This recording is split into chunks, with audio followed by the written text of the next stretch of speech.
Hola, bienvenidos a otro episodio de Intereses Conectados. Esta semana vamos a estar hablando de Barbie, y además está decir que va a haber spoilers. Bueno, quería empezar el episodio hablando sobre quién es Barbie o qué es Barbie. Fue creada en 1959 por Ruth Handler, cuando se dio cuenta de que su hija prefería jugar con muñecas de papel que lucían como mujeres adultas en vez de los muñecos de plástico que tenían figuras infantiles. Las muñecas de papel tenían muchas limitaciones, como que vestirlas era incómodo por no ser tridimensionales y que además la ropa no les quedaba tan bien ajustada. Pero la realidad es que no había otros juguetes que se vieran como personas adultas. Cuando su hijo Ken jugaba, podía imaginarse a sí mismo como un astronauta, como un vaquero, un médico, un bombero, pero cuando Bárbara jugaba, básicamente tenía muñecas de mujeres de cartón o bebés de plástico. La primera parte de la película Barbie del 2023 nos cuenta esto. La voz en off de Helen Mirren dice que siempre existieron muñecas, pero siempre fueron con formas de bebés hasta que llegó Barbie. Básicamente a Ruth se le ocurrió empezar a vender muñecas de plástico con el cuerpo de una mujer adulta y que tuviera distintas opciones de ropa de tela, así su hija podía divertirse vistiéndola. En un principio no recibió mucho apoyo, pero una vez de viaje en Europa encontró una muñeca de este estilo, Lily. En realidad en un principio se había creado no para niños sino para adultos, pero igual ya había entrado al mercado infantil y Ruth se la compró a su hija Bárbara. Una vez de vuelta en su casa, diseñó una muñeca en base a Lily y le puso Barbie en honor a su hija. Al principio le costó convencer a la empresa de juguetes que tenía con su esposo, Mattel, de que era una buena idea venderla. En sus propias palabras, ella quería hacer una muñeca para que las nenas puedan soñar sobre ser grandes, pero los ejecutivos solo veían una muñeca con tetas y le decían que no. Finalmente terminó siendo un éxito rotundo, más que nada porque no había otra muñeca para que las chicas jugaran con conceptos básicos de la adolescencia y la edad adulta. La invención de Barbie no solo revolucionó el mercado por ser una muñeca adulta para niños, sino que encima fue uno de los primeros juguetes en tener una estrategia de marketing basada en gran medida en la publicidad televisiva. Esto posteriormente fue copiado por otros juguetes y hoy en día cualquier canal de programas infantiles está lleno de publicidades de juguetes nuevos. Hoy en día Barbie es la muñeca más popular de la historia y la que más plata recaudó. Y esto no es solo por la idea que tuvo Ruth y su co-creador Jack Ryan, sino sobre todo por todas las mujeres que trabajaron en distintos aspectos de la producción de Barbie. Las Barbies menos exitosas justamente fueron creadas por varones. Por ejemplo, la muñeca Skipper que pasa por la pubertad, que si le girabas el brazo para un lado le crecían tetas y si lo girabas para el otro volvían a desaparecer. Es bastante polémica y me dio gracia que apareciera en la película aunque fuera un par de segundos. En fin, en este episodio, además de sobre la muñeca, vamos a estar hablando de la película Barbie estrenada en julio del 2023. Es la primera versión live action, o sea, con actores de carne y hueso del personaje Barbie, después de un montón de películas animadas. Estuvo en preproducción desde el 2014 y después de varias idas y vueltas, cambiando guionistas, directores y protagonistas, se confirmó que Margot Robbie iba a ser la protagonista y Greta Gerwig la directora. La trama básicamente es, cuando una Barbie estereotípica deja de tener todos los días un día perfecto en el mundo Barbie, acude a una Barbie rara pidiéndole ayuda. Está dejando de ser una muñeca, empieza a pensar en la muerte, ya no le sale todo bien, sus pies se convirtieron en chatos como los de un humano y hasta empezó a tener celulitis. La otra Barbie le explica que se abrió un portal entre el mundo real y el de Barbie porque la persona que está jugando con ella está triste y la única forma de volver a la normalidad es que vaya al mundo real y la encuentre. Es una película con un tono paródico, es todo muy irreal y no se esfuerzan en intentar explicarlo para que se sienta distinto. Incluso a veces los personajes se preguntan cómo pudo pasar algo y otro le dice claramente, no pienses demasiado en eso, acéptalo y listo.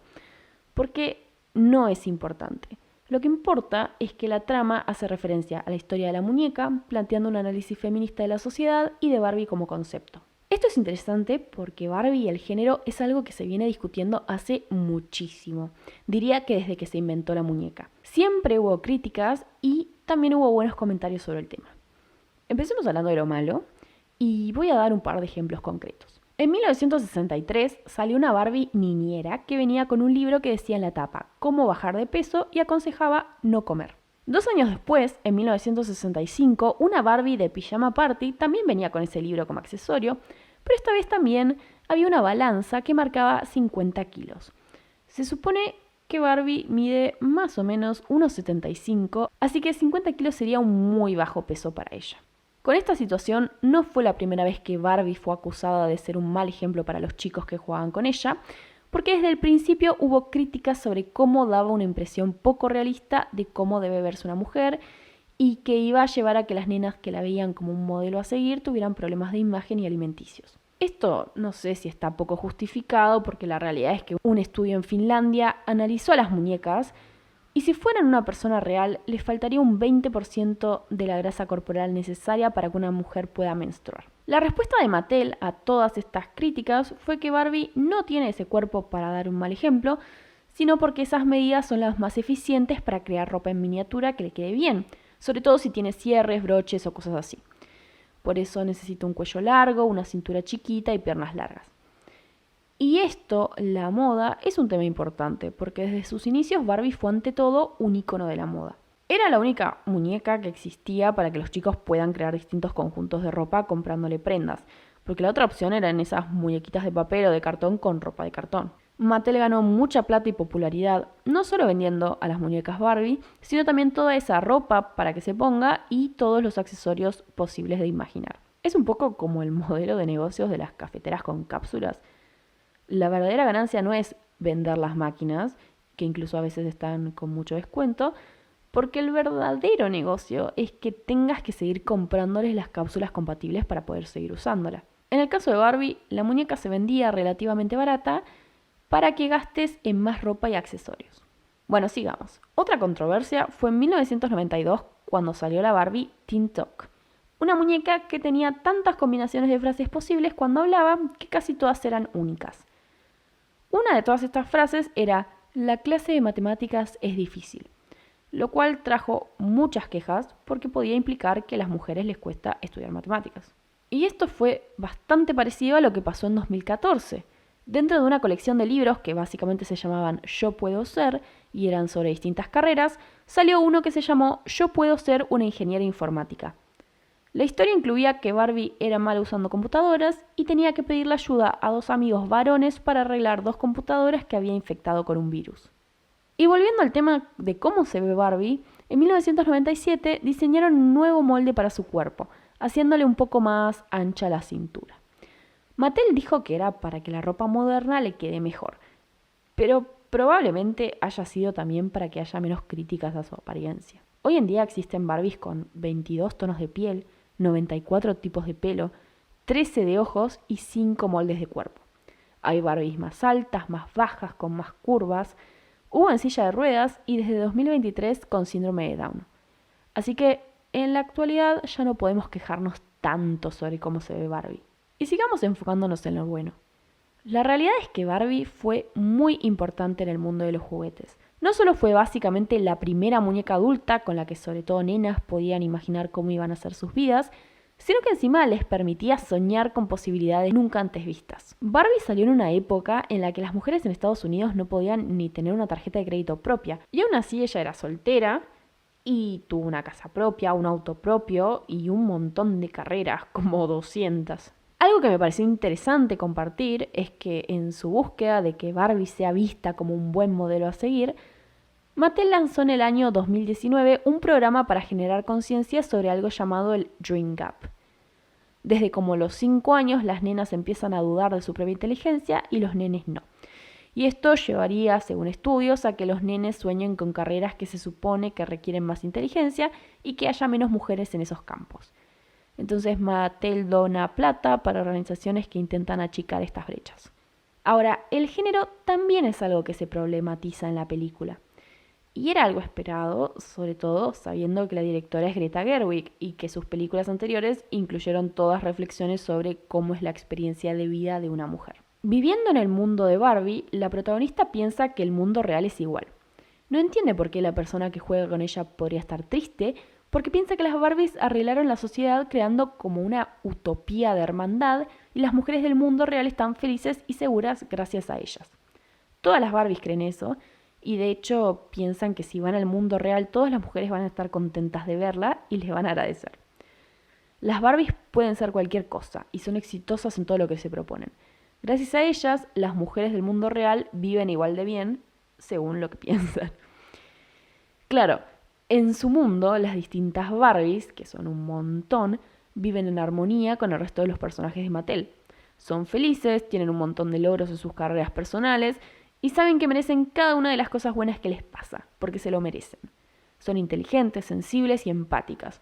No son capaces de sentir vergüenza o inseguridad y hay bastante diversidad en su aspecto físico, reflejando la variedad de Barbies disponibles en el mercado hoy en día que ya mencioné. La protagonista se lleva una gran sorpresa cuando llega al mundo real y se da cuenta de que no es así en lo absoluto. Lo primero que nota es que los hombres la miran de una forma que describe como con un trasfondo de violencia y que la hace sentir insegura sobre sí misma, algo que nunca había sentido antes. Es constantemente acosada y no entiende por qué las mujeres no se alegran de verla. Cuando le dicen que Barbie es una mala influencia para las nenas, mala para su autoestima y que encima su producción contamina el planeta, no puede creer lo que está escuchando y se pone muy triste. Ella cree que las Barbies demuestran que las mujeres pueden lograr cualquier cosa que se propongan, pero se entera que el mundo real solo la ve como una bimbo nociva para las infancias. Y voy a retomar ese concepto más adelante. Es interesante que se discuta esto tan abiertamente en la película y creo que también es interesante cómo Mattel logró limpiar la imagen de la muñeca, sobre todo desde que lanzó a la venta la nueva diversidad corporal de Barbie. Obviamente son nociones de un feminismo corporativo que en realidad solo busca vender más productos. Mattel no está interesado realmente en la lucha feminista. Y la película un poco nos muestra que es así, con el personaje de Will Ferrell haciendo el CEO de la compañía. O sea, obviamente no pueden quejarse demasiado de la empresa porque después de todo esta película es una gran publicidad de la marca, pero creo que no es tan difícil hacer la conexión. Siguiendo con la película, Barbie se encuentra con Gloria y su hija Sasha, que son las que jugaban con ella en el mundo real cuando Sasha era chiquita. Así descubre que en realidad Gloria fue la que empezó a jugar con ella hace poco, porque se sentía nostálgica sobre la infancia de su hija y esta tristeza hizo que se desencadenen los hechos de la película. Quería hablar de esto sobre todo porque Gloria es la que da un discurso importante para la trama, en el que habla sobre la experiencia de ser una mujer. En resumen, plantea que no puedes envejecer, ser maleducada, presumir, ser egoísta, caer, fracasar, temer, salirte del camino, engordar. Después de experimentar el mundo real y sobre todo la influencia del patriarcado, la Barbie protagonista de la película no siente que es lo suficientemente linda o inteligente, contrastando con cómo escuchábamos al principio que las Barbies constantemente hacían referencia a que merecían todo lo bueno que tenían. Ser objetivada, por más redundante que suene hablando de una muñeca, hizo que pierda su autoestima. Entonces Gloria en ese discurso dice que si ni una muñeca Barbie estereotípica puede sentirse que es linda e inteligente, básicamente es porque todas las mujeres estamos condenadas a sentir eso alguna vez. Y es porque existe un sistema que nos lleva a eso.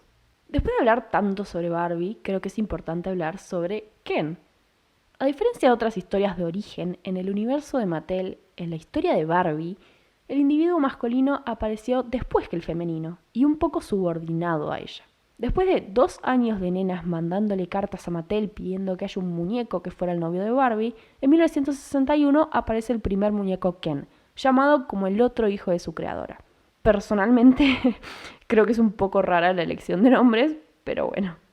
Ken tuvo varias carreras como Barbie, pero lo más importante es que él existe para que las chicas puedan jugar imaginando cómo sería el comportamiento de un novio de la muñeca, o proyectando cómo sería una pareja propia para ellas en el futuro.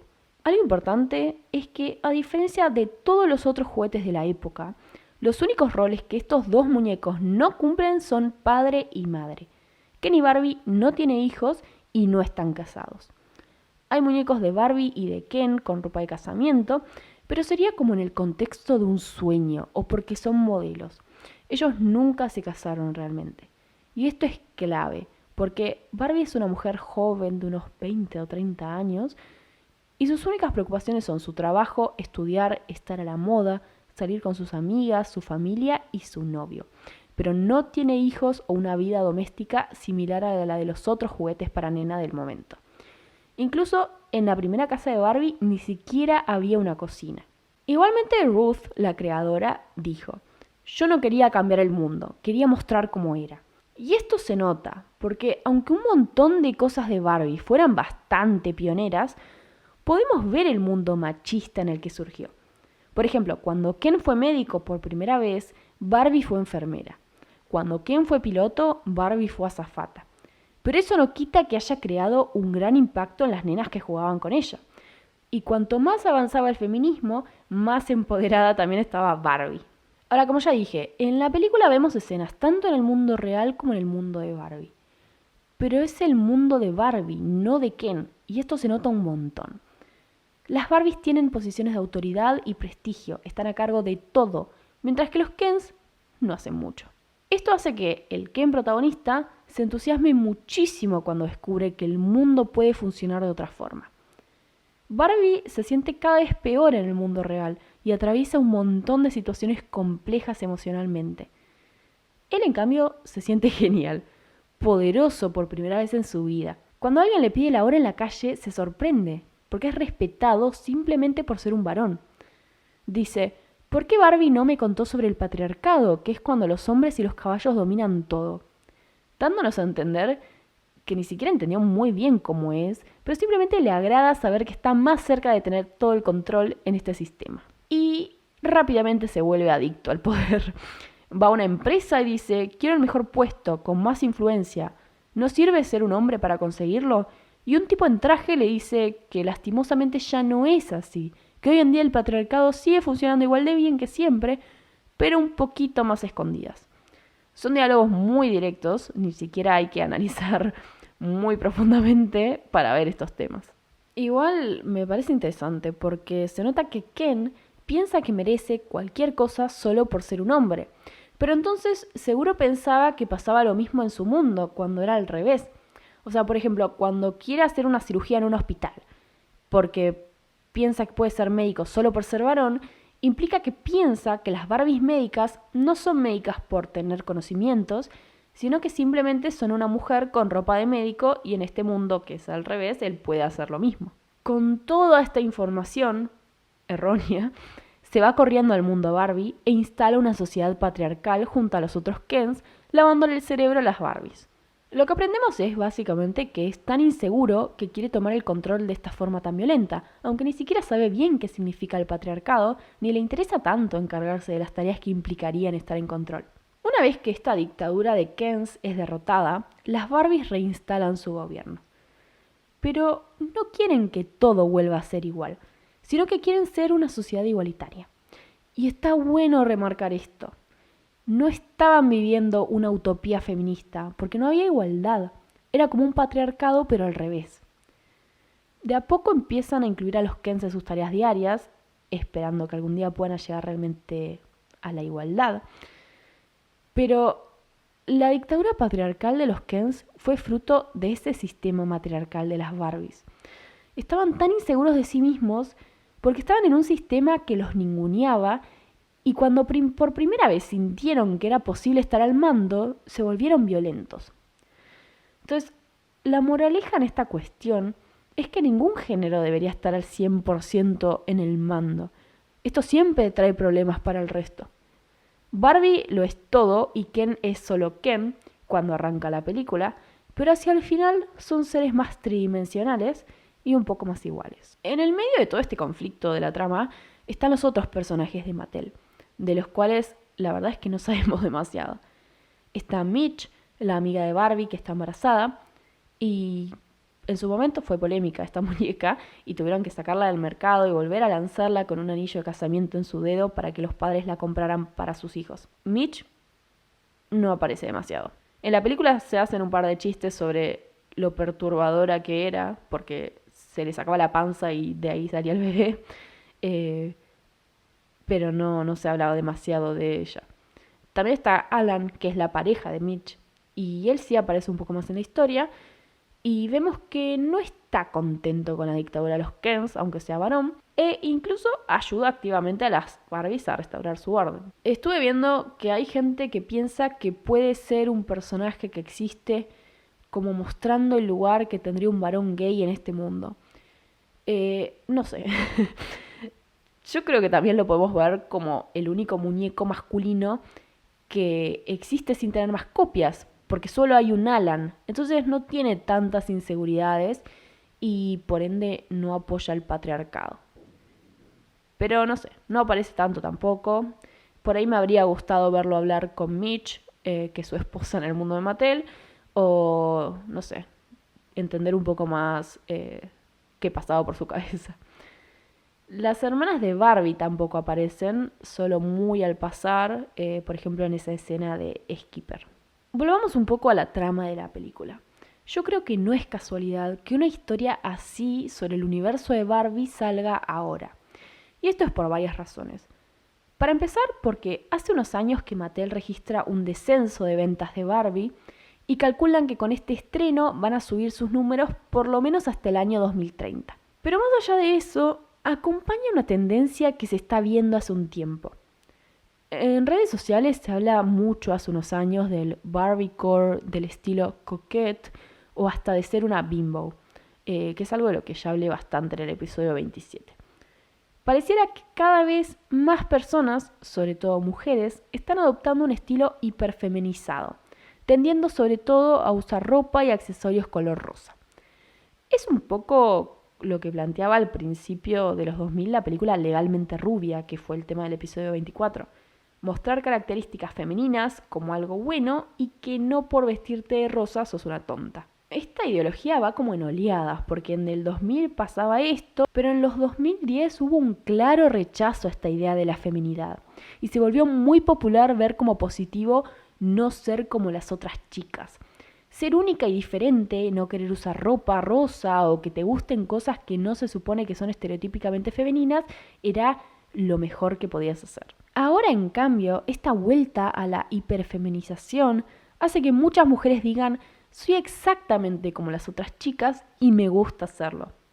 Yo creo que el resurgimiento en la cultura popular de cosas como las películas de la saga Crepúsculo, la banda One Direction, las películas animadas de Barbie o la ropa rosa tiene que ver con esto. Hablar masivamente de estas cosas que antes se veían mal por ser para chicas. Incluso que ahora todos amen a Taylor Swift se relaciona con esa idea. Los fans dejaron de ser burlados por escuchar a una artista que según los medios solo era una loca que hablaba de su sex, y ahora de la nada todo el mundo dice que siempre fue fan. Se habla mucho más de sus letras, de su música, de cómo compone, y los medios empezaron a darle cierto reconocimiento que antes era impensado. Otro ejemplo que se me ocurre son esas fiestas temáticas de Bridgerton, la serie de la que hablé en el episodio 65. Mayoritariamente es mujeres juntándose con ropa de época para hablar sobre una historia que les gusta, bailar y comer algo. Y yo creo que con el marco teórico de no soy como las otras chicas, eso sería impensado. Esta nueva forma de ver el mundo, si se quiere, plantea básicamente que si realmente te gustan las cosas estereotípicamente femeninas, tenés que poder disfrutarlas sin culpa, sin sentir que estás siendo víctima del patriarcado. Además, estas chicas enfatizan que si se visten para que alguien las mire, es para ellas mismas o para otras chicas. O sea, no sería una moda creada para y por la mirada masculina, sino la mirada femenina. Un concepto que expliqué extensivamente en el episodio 50. ¿Qué significaría esto? A una persona estereotípicamente masculina, por ahí no le importaría o impresionaría las habilidades para maquillaje, combinación de colores o accesorios de una de estas personas hiperfemeninas. Entonces, el mejor cumplido que podés recibir, siguiendo esta lógica, es que otra chica te diga que le encanta lo que te pusiste o te pida tips de maquillaje o algo así. Incluso muchas de las personas que participan en esta moda y suben videos sobre esto a redes sociales aclaran que no se sienten atraídas sexualmente hacia varones y por eso tampoco les gustan las cosas típicamente más masculinas. Igual como todo, para mí hay un lado B de todo este festejo de la feminidad y es la idea de la bimbofication, o sea, de convertirte en una bimbo. Ya mencioné bastante el concepto, así que lo explico. Una bimbo básicamente sería una chica muy convencionalmente atractiva, generalmente rubia y que usa ropa rosa. Y estereotípicamente se piensa que sería una tonta con intereses superficiales. O sea, una chica tonta y linda. Desde el 2020, una cantidad de chicas empezaron a manifestar, sobre todo en TikTok, que estaban en un proceso de convertirse en una bimbo. No querían pensar más, no querían ser inteligentes, solo querían preocuparse por verse lindas y ser felices. Menos pensamientos, más buenas vibras. Y esto es literalmente lo que pasa en la película. Cuando los Kens les lavan el cerebro con nociones patriarcales, las Barbies dicen que se sienten más relajadas porque ya no tienen que pensar tanto. Esto ya es como un poco un hecho curioso, pero hay un libro, Mi año de descanso y relajación, en el que la protagonista decide comenzar a hibernar. quiere dormir la mayor cantidad de tiempo posible y usa psicofármacos para lograrlo. No quiere suicidarse, sino que piensa que si hiberna por un año entero, se va a sentir mejor. Y la idea de convertirte en una bimbo me hace acordar un poco a esa idea, que la realidad sea tan dura que es mejor apagar el cerebro. Pero acá es donde está el hecho curioso, que no sé si es coincidencia, pero Margot Robbie, la protagonista de la película Barbie, compró hace unos años los derechos de esa novela para adaptarla en el cine. Pero bueno, en fin, algunas mujeres también están reclamando últimamente el término bimbo para hacer referencia a la noción que dije antes, que ser linda y usar ropa femenina no significa que seas tonta. Y ahora vayamos cerrando el episodio. No sé qué les pareció a ustedes la película si ya la vieron, pero Barbie creo que fue una de las películas más esperadas en mucho tiempo y no me acuerdo que ninguna empresa haya invertido tanto en marketing como últimamente se invirtió en la publicidad de esta película. Y podría haber salido mal, podría haber habido mucha publicidad y una mala película, pero a mí me gustó. Creo que es una historia interesante, con muchas capas, está llena de guiños a la historia de Barbie y los personajes que son muñecos hablan un poco con un diálogo infantil, como si fueran manejados por chicos. Me gusta el humor meta que tiene, no sé, siempre me da gracia cuando pasan cosas como la narradora contándonos la historia, interactuando con los personajes, pero también interactuando con nosotros. Y además hace más énfasis eso en el tono paródico que tiene la película. Tiene muchos chistes tontos también, pero toca temáticas muy profundas. El montaje final, cuando Barbie elige ser humana y aparecen imágenes de distintas mujeres, es muy linda y te deja con esa idea que es muy común en el tipo de películas independientes que llevó a Greta Gerwig a la fama cuando arrancó su carrera. Es como la moraleja de que es difícil vivir, da miedo que haya cambios constantemente, pero eso es lo que hace que valga la pena la vida. La historia festeja bastante la existencia de Barbie como concepto e incluso de su creadora, pero yo creo que sin llegar a idealizarlas demasiado. O sea, por ejemplo, se hace una breve mención a los problemas legales que tuvo Ruth con Mattel, y aunque se hace mucho énfasis en que las Barbies son diversas y que pareciera que pueden hacerlo todo, se deja en claro que no son un icono feminista y que no lograron ningún cambio sustancial en el mundo real.